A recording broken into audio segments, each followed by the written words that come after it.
listening to Pet Candy.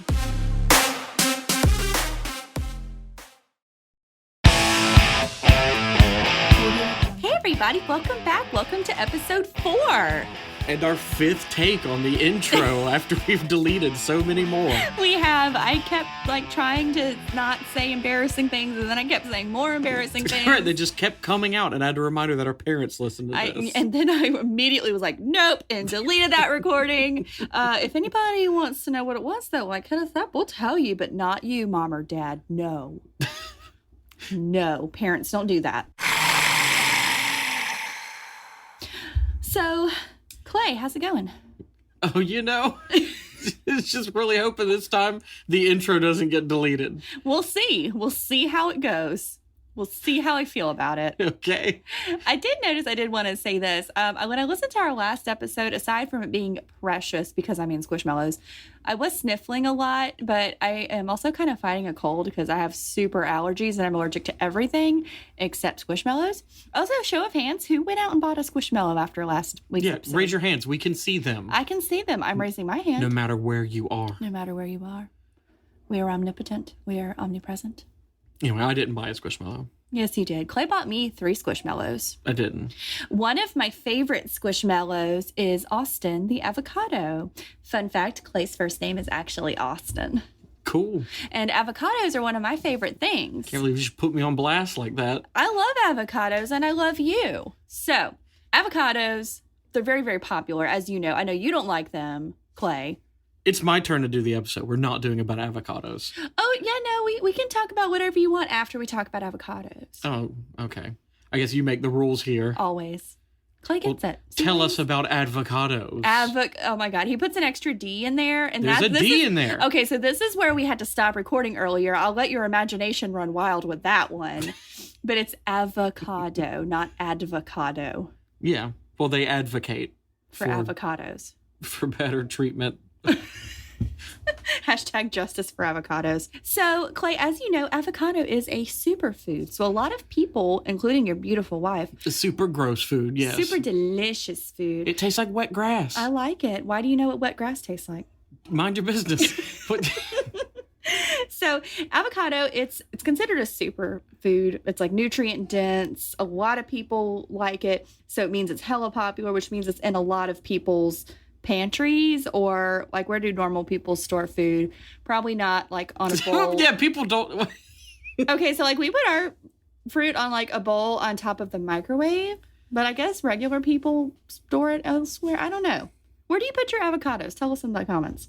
The University of Illinois researchers are looking into the possibility of using avocado meal, which is the ground, dried up, defatted, leftover parts, the pulp, the seeds, the skin, all of that, in dog food, as it's a very high fiber source, and it's allegedly palatable, so they like it.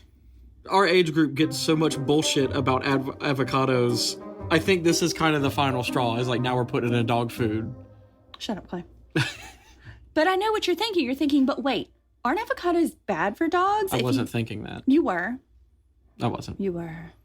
That's one, I guess, the lesser known sort of poisonous foods for dogs. Yeah, so the alleged toxic ingredient is persin. So there is actually an associate professor in the Department of Animal Sciences at University of Illinois. And her name, I'm going to mispronounce this badly, and I'm sorry. It's Kate de Godoy. And she's awesome. She's actually from Brazil. And she even mentioned that, where she's from, avocados grow everywhere. So, they fall on the ground, the dogs eat them. So, when she came to the States, she was like, why is everybody saying avocados are toxic? Dogs eat them. According to Ms. Godoy, when you look at the literature for avocado toxicity, all that exists are a few case studies. Dogs reported to have a fondness for avocado and showed some signs of toxicity, but the case reports couldn't prove avocados caused those symptoms. There are a lot of uncontrolled factors in those cases. So when she looked into it, couldn't find any direct evidence. A few studies detailed where a person was most concentrated in the avocado plants and fruits, and not a single explored whether or not they were found in avocado meal. So there is a potential for avocados to be in dog food. Fantastic. I thought that was interesting. I guess good? Yeah, I mean, people, I know a couple weeks ago, my beloved Panzer got into the garbage and got an avocado pit. And I had about 30 minutes where I was like, well, this is it. He's dying. So he didn't eat the pit. No, but he was chewing on it. I took it from him. But, I mean, hey, maybe it's not that bad. Yeah. I mean, he's pretty stupid. No, he's baby. He's a little dumb. Baby. So, Clay, this is your episode, and all week I've been trying to figure out what it is, and you won't tell me. Yeah, you tried to trick me just here in the last 30 minutes twice now. I did. I truly did. You really thought I was going to slip up in the last couple of minutes? I was doing my best. Never give up. Well, I could tell you, but I don't think I will just yet. Wow, I hate this. Actually, I've got a little story. Ooh, story time. That will give the listeners an idea of what we're talking about. Okay, everybody, grab your squishmallows and snuggle and throw them close. in the garbage. Don't throw your squishmallows away. Grab your squishmallows and snuggle together, and let's listen to a story. Now, you know what these are, and about halfway through this, you're going to figure out what it is. So hold your answer until the end. Don't spoil it for everyone else. Sorry, everybody. I don't want you to go, ooh, I know, and then, You couldn't just let me have it. No, I wasn't going to let you. We're not going to redo this a sixth time. We're never going to give it. The night so dark and quiet gives way to the soft rippling near water's edge. From that still mirror of moon's light steps forth a tangle of weeds and dripping moss. An ebony horse, the color of the night sky and twice as beautiful, strides out of the lake and beckons you ride using neither words nor gesture. Enticed by the song it sings inside your mind, you mount the horse as it turns back towards the water from which it rose. It's not until the water rises to your chest that you realize something is wrong. The image of the once beautiful mare that approached you falls away to reveal red eyes and rotting flesh. You try to pull away, but your hands hold fast against its pallid, cold skin. Its neck, like a bog, sucking at your hands, pulling you into the beast. Now that your face is flat against its back in a forced and twisted embrace, you have a terrifying thought as the creature descends back into the depths. You are not sure what will happen first. Will you drown beneath the lake's surface, or suffocate in the flesh of this beast? Your screams are silenced by the murky water as the horse drags you to a briny grave. You should have listened to your parents. Do not tread the water's edge alone. Beware the siren song of the Kelpie. It's a Kelpie! I love Kelpies!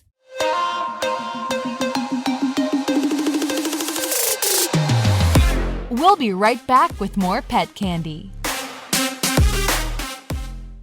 Hey, hon, what you doing with your phone? Do flowers have best friends? I don't know. Hey, look.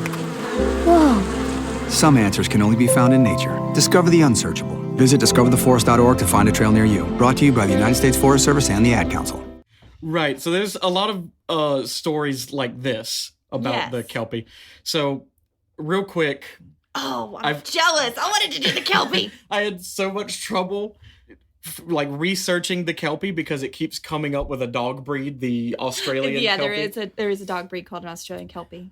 So you if you're going to Google it, you're going to have to type in water Kelpie, and that should give you the result you want. Yeah, or Kelpie, they're technically, are they considered fairies? There are water spirits, yeah. Gotcha. So a Kelpie is a mythological creature from Scottish folklore that appears as an often black horse.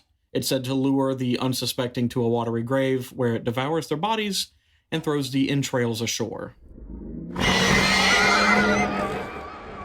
Ooh, I never heard that last little bit. Yeah, so it's a very old folklore. And there are a lot of problems with Kelpie folklore. They're easily confused with other things. Stranger Things, even. No, didn't do any Kelpies. Yeah, no, they didn't. They need to get on that Stranger Things. So Kelpies are able to shapeshift often into a beautiful woman or a handsome man, and have even been said to sing an enchanted song to lure victims closer. So you can see where these kind of get confused with things you've heard about before. I mean, literally like a siren, right? Like from Homer's Tale or anything like that. They have a lot to do with things that are very similar to water spirits is what they're considered, really. Spotting a Kelpie is difficult, In equine form, their hooves face backwards. Oh, that's awful. Yeah, and may have water weeds in their hair or mane. Some accounts claim that they keep their hooves in human form. Okay, I know what you mean, but I just pictured a horse with human feet, and it was awful, and I hated it. They keep their hooves in human form. So, like, they're human with hooves, right? Right. Gotcha. Think like a satyr or, Oh, that's dope. goat man. Goat man. Goat man! So they don't really look that different from a regular black horse, I guess, unless you get up nice and close. And I guess if they're standing kind of in the water, you wouldn't see their human hooves feet. and stuff like that. Some art depictions actually have them, instead of having back hooves, they'll have like a mermaid tail or something like that. There are more vivid descriptions where their manes are like sea serpents and stuff like that. So they're this, no, they're not, they're this. Right. But again, but what they are is awesome. It is awesome. So I keep talking about how they're similar to other things. Things like the Wewin of Central America, the Bakastan of Scandinavia, or the Nikur of Iceland. All of these are water horses that will trick you into drowning, essentially. Right. No horse ever wants to be ridden. Right. So that's your first clue. If a horse comes up to you and is like, hey, bro, hop on, you know that's a lie. You know that's a lie. My dumb ass would be like, okay, let's go. Doesn't even ask for anything. Here I go dying again. It's just like, yeah, just get on my back. No, I don't care that you don't have any carrots or oats. That's fine. I don't want anything. Just you on my back. Really like it. You're super heavy. I've got these spindly legs that look like they could break at any moment from my own weight. But sure, yeah, hop on. Hop on. So that's your only clue that a Kelpie has approached you, is that they... Yeah, that's all you should know. Anyone who's even like passed by horses, they don't want you to ride them. Right. Horses don't really want much to do with you, period. They're kind of like, you got treats. Some do, but like all the horses I've met. Right, all the horses I've met. Even the cool ones that are like, hey, bro, they're like, whoa, don't ride me. Yeah, don't steer me in a direction I don't want to go. Right? Kelpies can cause their skin to become like the muck of a lake floor, trapping those who ride them. They can also extend the length of their back to accommodate more riders. That's awful. Yeah, it's a little weird. And I love it because you hear these stories that's like a whole bunch of... It's usually like a bunch of kids, right? And then this Kelpie comes out of the water and they're all bewitched by it. And then it just kind of extends its back. Like the Slinky dog from Toy Story. Oh. It's just like, oh, what's there, 10 of you? I don't give a hop on. And nobody is just like, oh man, we should probably not actually. Yeah, I don't think not they're a horse. supposed to do that. Yeah, this is not a regular horse, obviously. This weird limousine horse. Right. He's like, yeah, sure, well, I'll get. This is my pull-out horse. and then all the kids die. And then is all the typically kids die. How the stories go. Yeah.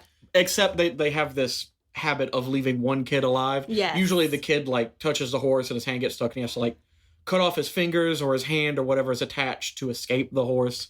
And they typically become obsessed with Kelpies.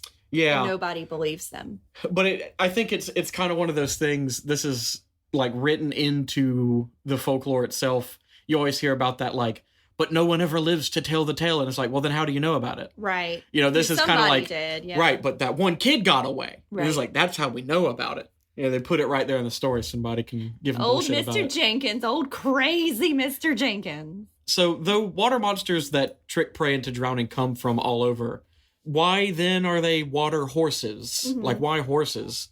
You know, mermaids like the German Nix and seals like the Irish Selkie make sense, but horses don't really have a lot to do with water. Yeah, I mean, some horses like water, but yeah, I mean, that's not right, like their you don't natural really associate habitat. Right. horses with water. More like a field or something. So it's believed the association with horses originates from the Scandinavian horse sacrifices. Oh no! Yeah, basically, like the water spirit taking the form of a horse was attributed to like moral standards, kind of like, you know, you're not supposed to do this. It's like, yeah. So they've taken that form almost as like a big FU, I guess. Don't sacrifice horses. That's not cool. So then the next point would be, why do all these areas have such similar stories and appearances then? You know, even if it is just from the Scandinavian horse sacrifices, why do you get this same sort of, you know, water horse comes from the water, tricks people into drowning? And their skin is sticky. So like once you touch Right, it, that's a you're pretty stuck common there. thing. Yeah. So, Remember that my little selkie I made? I mean, that my little my little Kelpie. Kelpie? Yeah. So Kelpies were sort of a scapegoat to rationalize a tragedy where a child may have died from a drowning incident. Oh, sure. Just an easier way to make sense of an unfeeling world. Kelpie stories were used to scare children from dangerous water bodies and attractive strangers. Oh. That's where the whole forming into a handsome man or woman comes from. Have you been a Kelpie this whole time, babe? So you don't want to bang a Kelpie. You don't want to bang a Kelpie. You really don't no. want to bang a Kelpie. There are stories of like Kelpies tricking people into like marriage and stuff like that. Like, I don't know what kind of like grift they have that causes them to go so far. Wow. It's like, I'm going to get you in the long run. They're in it for the end game. Right. They're really good. They really want you to drown. Funny enough, which waters exactly that Kelpies inhabited was a topic of debate. Yeah, folklorists argued over what counted as a Kelpie and what was being mistaken for one. You know, how I talked about how they were so similar to so many things. Having so many different names or similar creatures, it was originally believed they inhabited streams and rivers exclusively. Mm-hmm. Later, it was believed to be any body of water, and particularly ones that racked up a death toll. Lake Lanier. Right. Something like Lake Lanier would have had a Kelpie story if it was around in those times. Yeah, Lake Lanier just has like a whole lot of other horrible shit. Right. Other water spirits, if you will. Dibs on Lake Lanier. I'll let you do Lake Lanier then. Yes. They're from Scottish folklore, so nearly every loch is tied or has a Kelpie story tied to it. Loch Ness, of course, has the most, with some stories dating back to the 6th century. Right. Yeah, it's not a new thing. No, extremely old. Kelpies were said to breed with regular horses on occasion. Okay. The offspring would be impossible to drown and recognized only by smaller than average ear length. Kind of like a weird, kind of like a weird reverse thing. donkey? Yeah, like a reverse donkey. Kind of a weird thing, but like it was popular enough. And I mean, hey. people talked about it, so it was kind of like you'd have like a snake oil salesman, I guess, trying to sell you a half Kelpie. Yeah, half Kelpie. And he's like, oh yeah, no, this horse is great. It can't drown. It can't drown, which is apparently a real problem with horses these days. Right.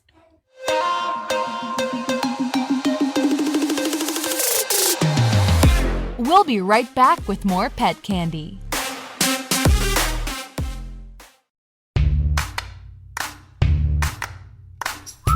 Hey pet parents, this is your favorite lifestyle guru, Renee Michelle, and I'm excited to tell you about my new show on Pet Candy. Join me and make some cute pet stuff. Talk about life and love and everything in between. Check out the Renee Michelle Show on mypetcandy.com and let's have some fun. I know I can hear everyone screaming, but Clay, how do we kill one? You don't kill the Kelpie. They often appear with a tack, usually a bridle. This apparently holds some sort of power over them, though it's not really clear. In human form, it will appear as a necklace or something similar, and if removed, revert them to horse form. If you encounter a Kelpie that doesn't have a bridle, if you bless a halter and stamp it with the sign of the cross, it can trap the Kelpie. It can be forced into menial labor. And they said I was crazy for carrying around this blessed halter everywhere Right. I go. They called me crazy. There's also a story with a silver bullet, of course. Always. Of course, there's a silver bullet.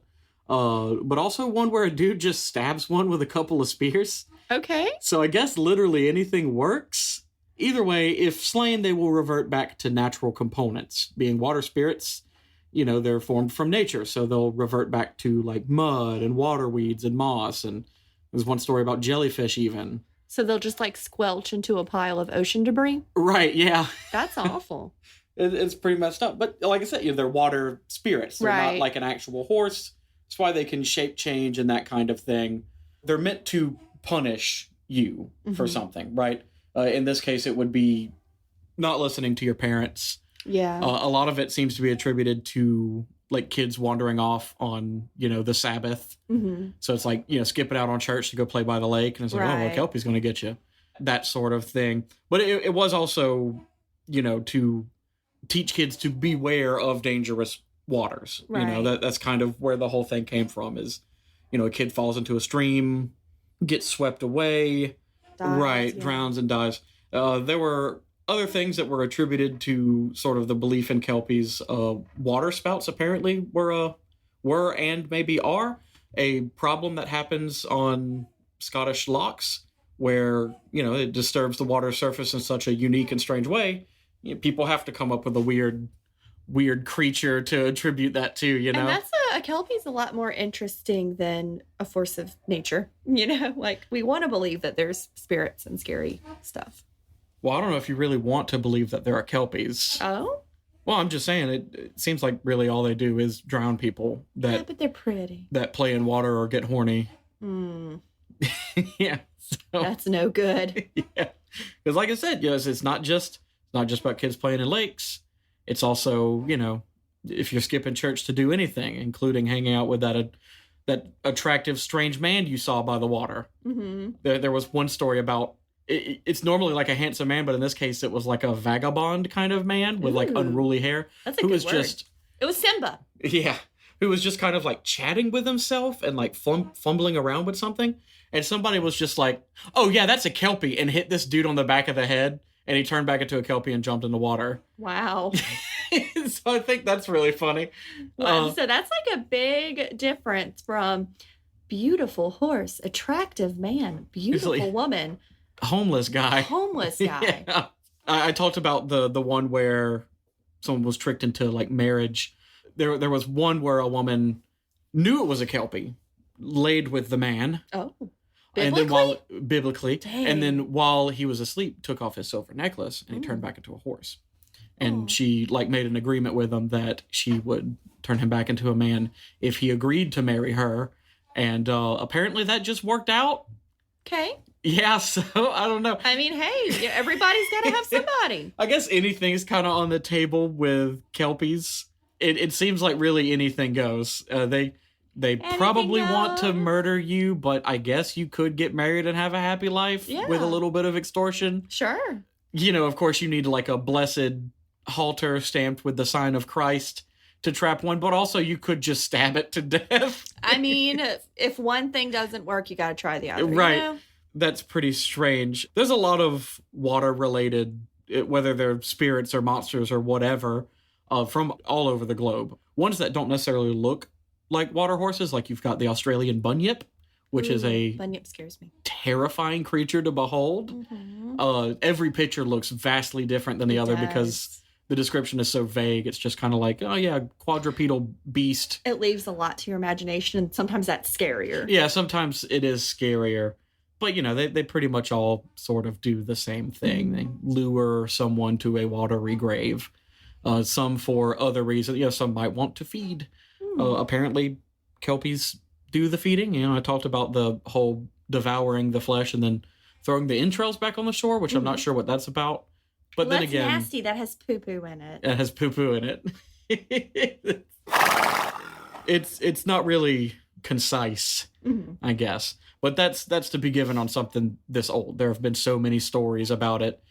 People have written, books and short stories and that kind of thing on them, where they kind of embellished their own details. In that first little bit, that wasn't some other author that wrote that. I wrote the opening for that. You did that? So I took my own little favorite parts of... Oh, you're so good. My favorite parts of Kelpie lore. This is what he does. He plays D&D and he is the GM and he's so good at it. Right. I can sometimes describe things well. Like the siren song that they sing you was only mentioned in like one or two stories, but I liked that. To me, that made more sense to, cover up for the other weird things about the horse. Right. It's just like, actually, now that I get closer to this beautiful horse, I realize that it is basically a corpse. Its body is the length of a school bus. A horse is a corpse, of course, of course, and no one can talk to you. 32 of us in this nature trail group. And this horse just stretched out to accommodate all 32 of us. Wow. And none of us thought it was weird until it was too late. So, the siren song bit makes sense to me. Yeah, I hadn't heard of that one. Kelpies were born of the misdeeds of humans. Tortured spirits born from mistreatment and death. They are both a desperate attempt to find reason in a reasonless death, and a story to protect the unwary from a similar fate. Despite being separated by hemispheres and oceans, passed down in dozens of different languages, mankind has always known something to lurk beneath the water. Something to remain vigilant against that calls out for us to descend into the dark depths. Something that waits day and night for a child or a wanderer to stray too close, to allow their guard to lapse for even a moment. The word used may not wholly describe it. It may not appear as it does in the colorful depictions of ancient monsters painted by artists too numerous to dedicate name to memory. But it waits all the same, lonely and hungry and angry and patient. Okay, that slapped ass. Yeah, all of mine slap ass. That slapped ass. I will never not do. I will eventually phone one in, and it may not slap ass. In fact, my next one is not going to be super creepy. I don't want to become known as just the dude who does the creepy stuff on the podcast. So my next one will be nerdy, although it still is a little creepy, but it's more in like a sort of understanding the threat. The thing I am doing is what's going to be creepy about it. So mushrooms? No, that is one I could do, but I don't know if I have the mental faculties to do one. Fun fact, Clay's terrified of mushrooms. Yeah, I have acute mysophobia.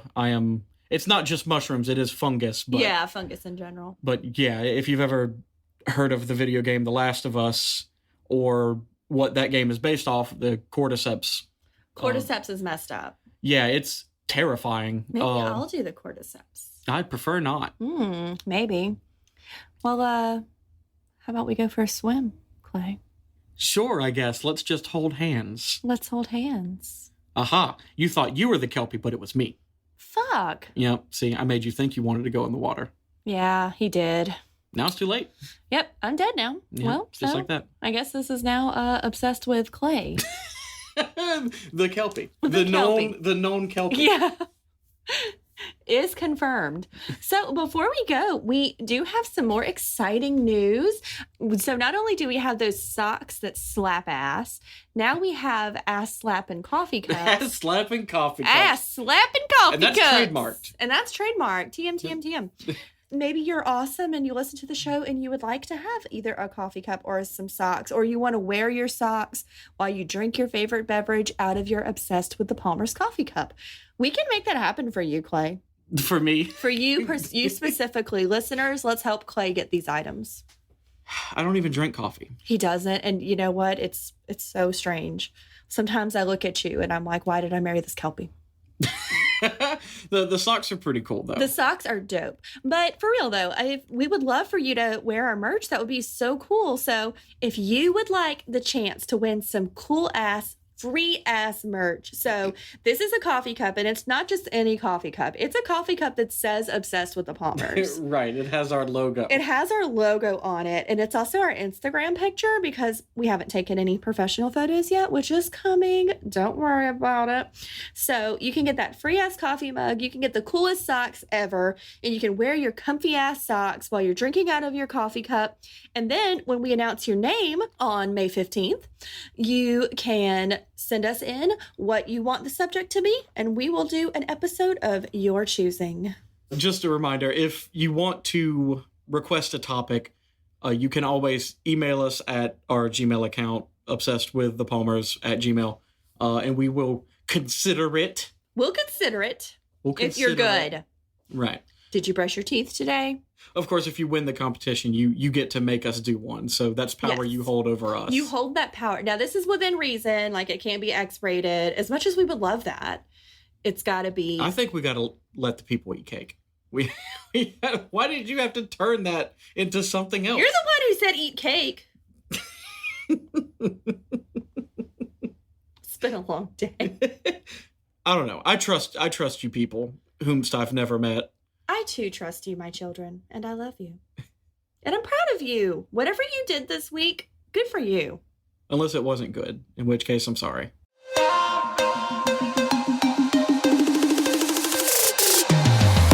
We'll be right back with more pet candy. Hi, I'm Danica Patrick. Watching my nieces grow, play, and learn is amazing, but not every child gets to be carefree. 1 in 6 kids in the U.S. are hungry. This breaks my heart, and it's something that Feeding America is working to change. Each year, the Feeding America network of food banks rescues billions of pounds of good food that would have gone to waste and gives it to families in need. To help, visit feedingamerica.org. Brought to you by Feeding America and the Ad Council. Thanks, everybody. We hope to see you next week when my episode slaps ass. I bet.